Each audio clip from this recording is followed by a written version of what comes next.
Bueno, llegó el momento tan anunciado. Ahora sí, formalmente damos la bienvenida a José Luis Rodríguez Pití.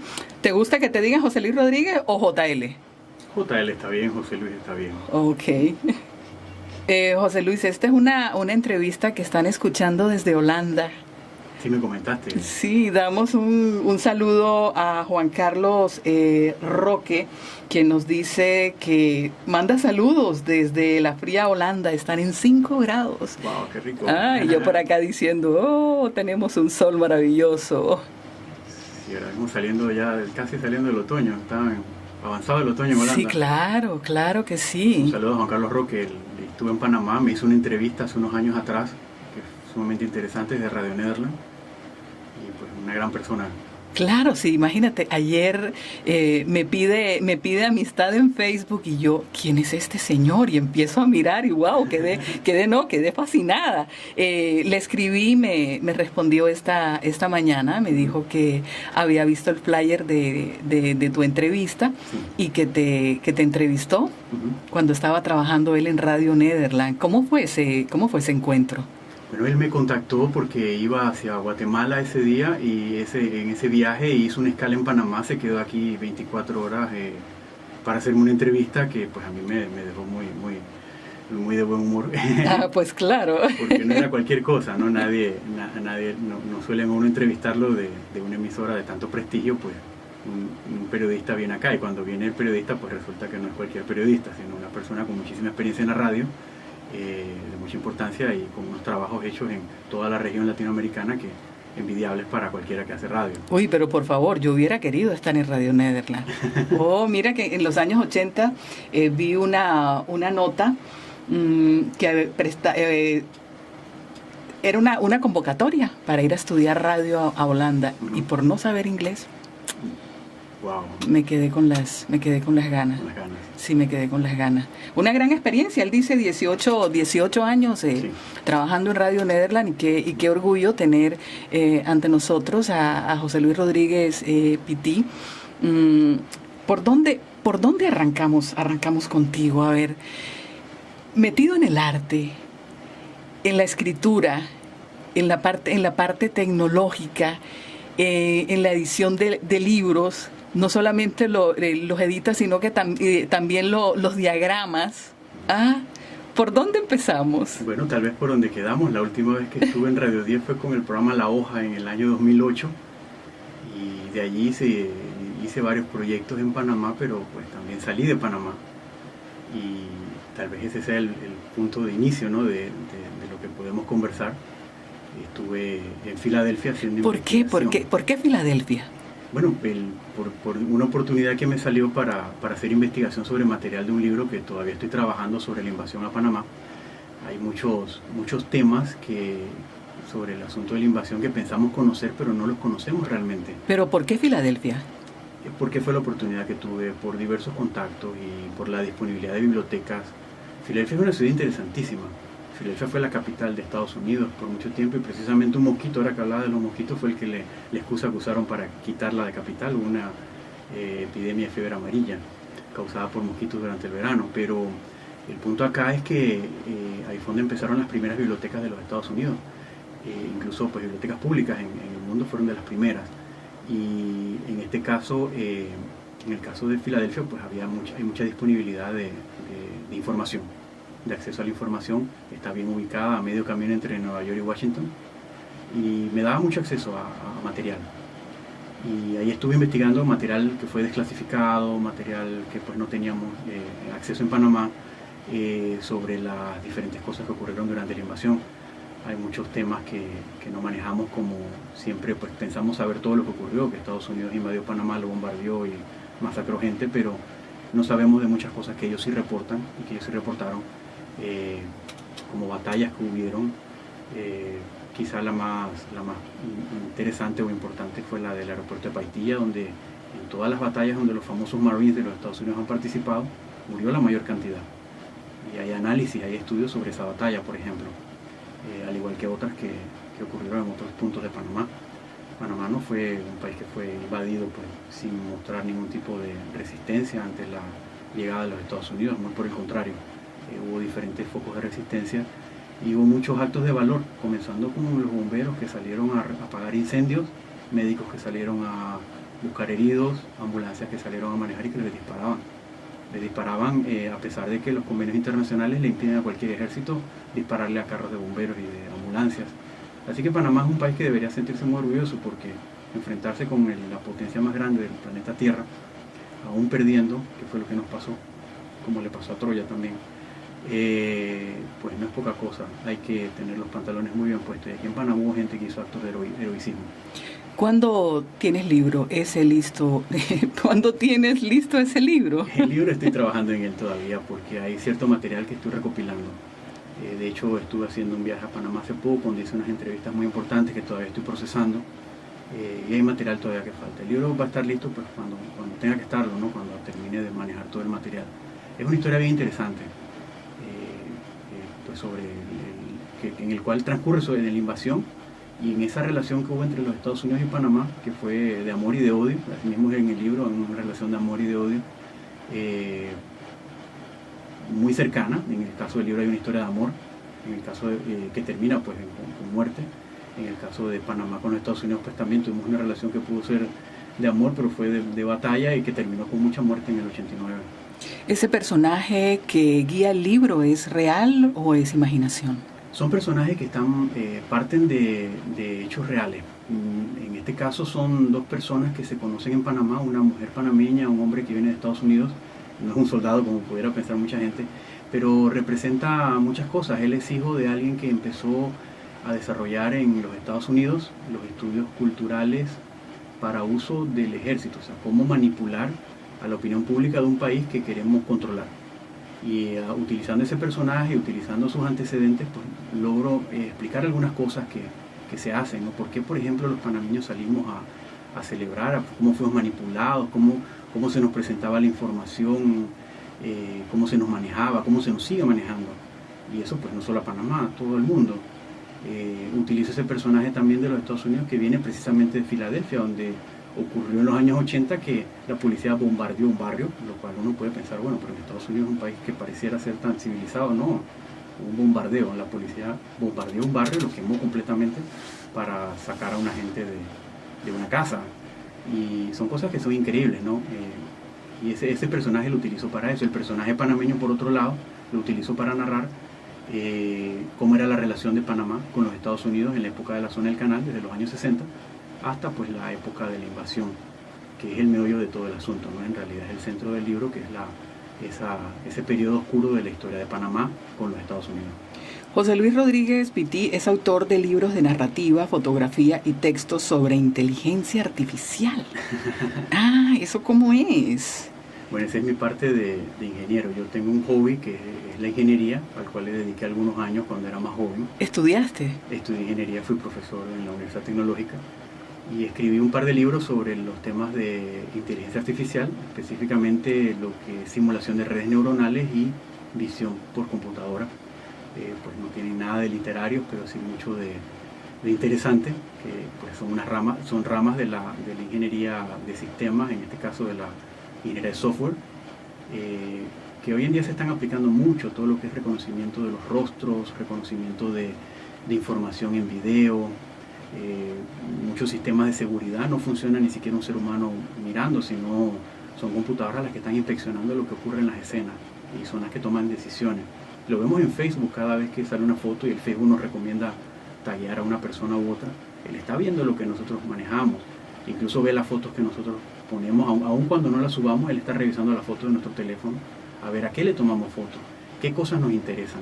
Él sabe qué comida comemos, qué cosas nos interesan, nos atraen, y con eso nos manda publicidad, pero también nos pueden mandar otras cosas o nos pueden manejar de otra manera. Entonces esa tecnología pues fue con la que yo trabajaba en los años 90 más que nada, que era cuando hice esos trabajos de inteligencia artificial. En estos días he estado justamente hablando del tema de la inteligencia artificial, un comentario de Stephen Hawking que dijo, esto es muy delicado, hay que mirar para dónde se va. Y mirar a quienes la utilizan, porque estamos expuestos no solo a la tecnología que está en nuestras vidas, sino a las personas que la utilizan, que pueden aprovecharse de ella pues para manejarnos, ¿no? Que de hecho eso es lo que ocurre, ya sean las empresas con los intereses comerciales o ya sean gobiernos para manejarnos y manipularnos y lograr de nosotros cosas que no necesariamente estamos de acuerdo con Estamos ellas. de acuerdo. Nos está acompañando José Luis Rodríguez Pití, escritor, artista visual. ¿Dónde has llevado tu obra? Bueno, yo he hecho exposiciones en México, en Florencia, en Nueva York. Ahora en Toronto estoy trabajando también en exposiciones y pues aquí en Panamá. Das el salto de Filadelfia, te vas a vivir a Toronto. A Toronto, correcto. ¿Y te quedaste allá? ¿Te no fuiste? Ajá. Hay mucha oportunidad en Toronto de desarrollar proyectos. Uno pudiera pensar que Estados Unidos y Canadá son países muy parecidos, pero realmente son completamente distintos. Canadá es un país que, a diferencia de Estados Unidos, que es un país altamente capitalista y casi que sálvese quien pueda, Canadá es un país que tiene mucho apoyo a las actividades culturales, a lo social. Hay educación gratuita para todo el mundo, incluyendo hasta la universidad, hay salud para todos, pero adicional a eso hay muchas oportunidades para los artistas, para los proyectos culturales. Y allá se puede levantar un proyecto, por ejemplo, editar un libro y conseguir fondos del Estado para editar el libro, para promoverlo posteriormente, para escribirlo, para hacer investigación. Aquí en Panamá han venido varios canadienses haciendo investigación, por ejemplo, sobre nuestra música, sobre nuestras danzas, sobre nuestra historia, usando fondos del gobierno de Canadá, que le interesa pues que esas cosas no se pierdan. Entonces hay dinero para eso y esa es una de las razones por las que estoy allá. O sea, estás consiguiendo fondos para trabajar... para hacer trabajo de cosas hechas en Panamá. Autores panameños. Por ejemplo, editar libros de autores panameños. Ahora mismo acabamos de editar un libro de Lilian Guevara que va a ser presentado el 17 de noviembre en la biblioteca de la Universidad de Panamá. Y pues va a haber fondos para otros proyectos y otras cosas que queremos trabajar. Entonces, estamos hablando de un José Luis editor. Sí, bueno, este sería el libro número 70 y algo que participo en la edición. Oh. Con esta firma de El Hacedor, pues sería el quinto libro que edito de otros autores. El Hacedor es tu empresa. El Hacedor es una firma editorial. Es tu firma editorial, ok. Correcto.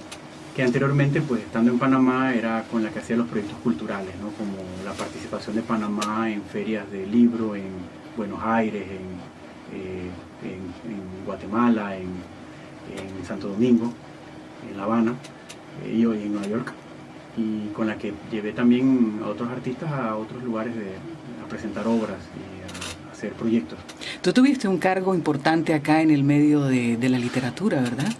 Yo estuve de presidente de la Asociación de Escritores de Panamá, estuve también trabajando con el Consejo Editorial del INAC cuando existía, y estuve pues haciendo proyectos con El Hacedor, proyectos que hacíamos todas las semanas. Colaboré también bastante aquí con Radio 10 con el programa La Hoja, que llevábamos literatura una vez a la semana, un trabajo que hacía Lili Mendoza, pues muy importante.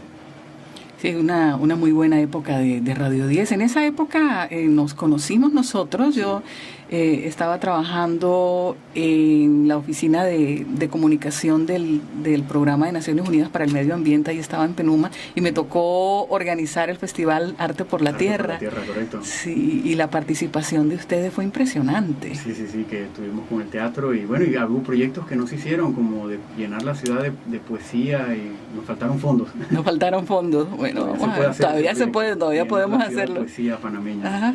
Presentemos el proyecto allá en Canadá, en Canadá y lo hacemos. Seguramente conseguimos algo. Seguramente. ¿Qué viene después de la presentación del libro de Lilian?